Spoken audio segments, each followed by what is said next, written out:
नमस्कार दोस्तों, reality classes में आपका स्वागत है।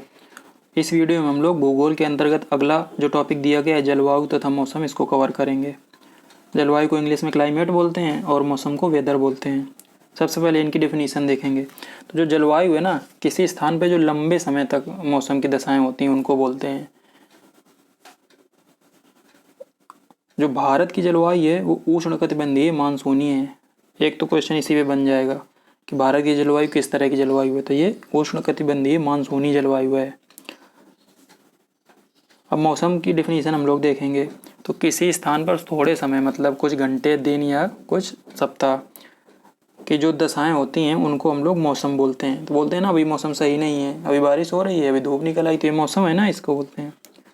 तो जो भारतीय मौसम विज्ञान विभाग है उसका मुख्यालय नई दिल्ली में है, ये भी आपको याद रखना है। अब हम लोग देखेंगे भारत की जलवायु को प्रभावित करने वाले कारक, कि जो जलवायु है वो किन किन कारणों से भारत की प्रभावित हो रही है। तो इसमें दो चीज़ें हैं कि मतलब जो भारत की जलवायु इस समय है वो इस तरह की क्यों है। तो पहला है कि हिमालय है जो एक तरफ, तो हिमालय क्या करता है कि जो मध्य एशिया है वहाँ से, गोबी का मरुस्थल सुना होगा, और जो सर्बिया पार्ट पड़ता है जो रूस का, वो भी बहुत ठंडा है, तो वहाँ से ठंडी हवाएं आती हैं, लेकिन इतनी ऊंचाई होने के कारण हिमालय की वो टकरा के इधर आ नहीं पाती, वापस उधर ही लौट जाती हैं। तो इस वजह से वो ठंडी यहाँ पे नहीं हो पाती उतनी। दूसरी है हिंद महासागर, जो हमारा पेनिनसुलर इंडिया है ना, तीन तरह से भारत नीचे घिरा हुआ है ना समुद्र से। तो जो हिंद महासागर है उसकी वजह से जो हवाएं चलती, मतलब उधर उच्च वायुदाब का क्षेत्र होता है और यहाँ पे जो लैंड है वो जल्दी गर्म हो जाती है। मतलब जो हीटिंग और कूलिंग है ना, वो वाटर की उतनी जल्दी नहीं होती, लेकिन लैंड की जल्दी हो जाती है। तो इस वजह से जो जलवायु है इस तरह से बनती है।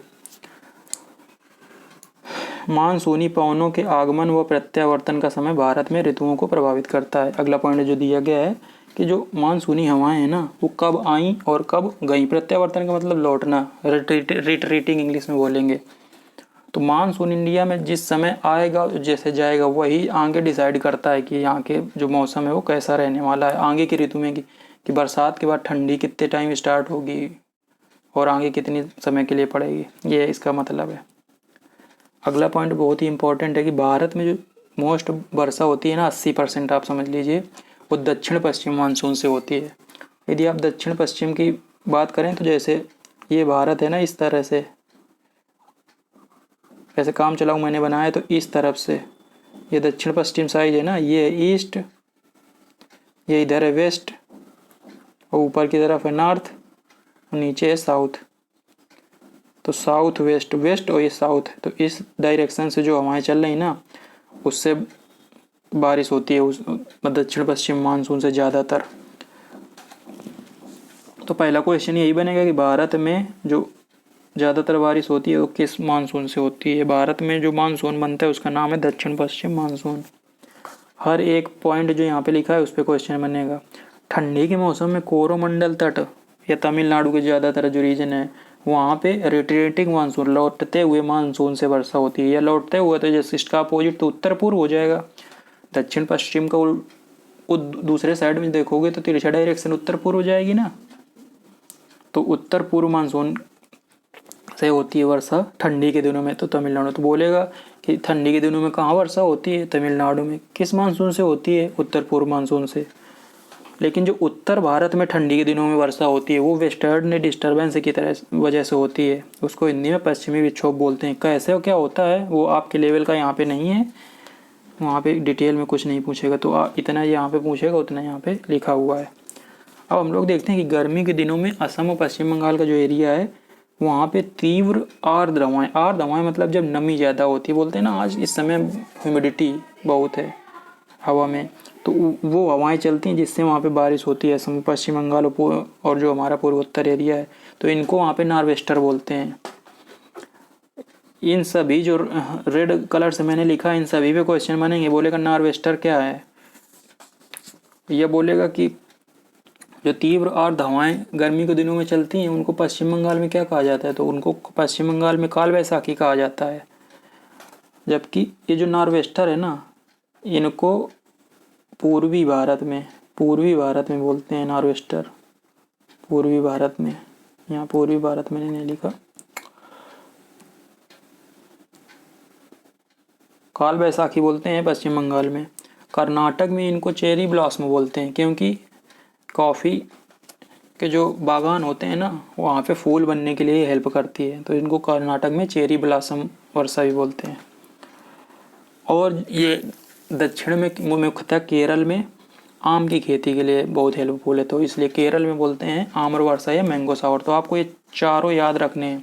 नॉर्वेस्टर बोलते हैं गर्मी के दिनों में जो तीव्र आर्द्र हवाएं चलती हैं उससे जो बारिश होती है, तो इनको हम पूर्वी भारत में जो नॉर्थ ईस्ट रीजन है वहाँ नॉर्वेस्टर बोलते हैं, पश्चिम बंगाल में काल बैसाखी बोलते हैं, कर्नाटक में चेरी ब्लॉसम बोलते हैं। किस लिए बोलते हैं? क्योंकि ये कॉफ़ी की खेती के लिए इम्पोर्टेंट है और फ़ायदेमंद है।